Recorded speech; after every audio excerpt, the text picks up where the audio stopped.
திருச்சிற்றம்பலம். சிவஸ்ரீ அச்சுவேலி குமாரசுவாமி குருக்கள் அருளிய முப்பொருள் உண்மை பாகம் 4 சக்தி பேதம். நவம் தரும் பேதம். இந்த 9 பேதத்துள் சக்தி விந்து என்னும் 2 சக்தி பேதமாம். ஏனைய சிவபேதம் 7னுக்கும் உரிய சக்தி பேதம் 7. அவையாவன: சிவத்திற்கு சக்தியும், நாதத்திற்கு விந்துவும், சதாசிவனுக்கு மனோன்மணியும், மகேசனுக்கு மகேஸ்வரியும், ருத்ரனுக்கு உமையும், விஷ்ணுவுக்கு லக்ஷ்மியும், பிரம்மனுக்கு சரஸ்வதியுமாம். பரமசிவன் சிவபேதம் 7னும் நின்று நடாத்தும் போதெல்லாம் அவரோடு பிரிவின்றி நிற்கும் பராசக்தியும் அவ்வப்பெயர் பொருந்தி துணையாய் நின்று நடாத்தும். சத்தியாய் விந்து, சத்தியாய் மனோன்மணி தான் ஆகி, ஒத்தொரு மகேசையாகி, உமை திரு வாணியாகி, வைத்தொரும் சிவாதிக்கங்கண் வரும் சத்தி ஒருத்தியாகும். எத்திரம் நின்றான் ஈசன், அத்திரம் அவளும் நிற்பள் என்பது சிவஞான சித்தியார் திருவிருத்தம். பராசக்தியானது நாதம் முதலிய சிவபேதம் 7னும் கூடியிருக்கும். அவ்வாறே சுத்த சிவமானது சத்தி முதலிய சக்திபேதம் 7னையும் வாயிலாக கொண்டு நிற்கும். இவ்வாறு சத்தியும் சிவமும் மரமும் வைரமும் போல ஒப்பக்கூடி நிற்றலால் சத்தியால் தரப்படும் எல்லா திருமேனியும் சத்தி சிவம் 2ற்கும் பொது வடிவே ஆம்.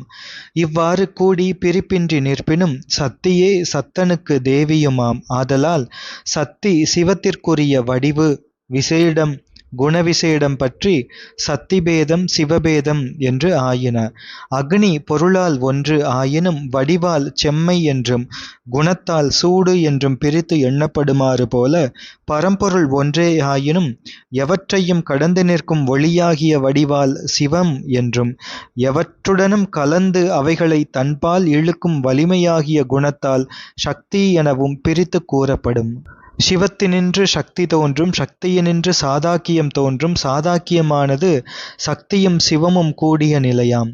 சக்தி சிவமாகிய இருவரும் கூடியதனாலேயே உலகத்திலே இயங்கியற் பொருள், நிலையியற் பொருளாகிய பிரபஞ்சங்கள் தோன்றுகின்றன.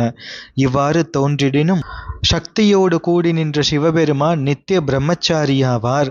சிவசக்தி நித்திய கன்னிகை ஆவார்.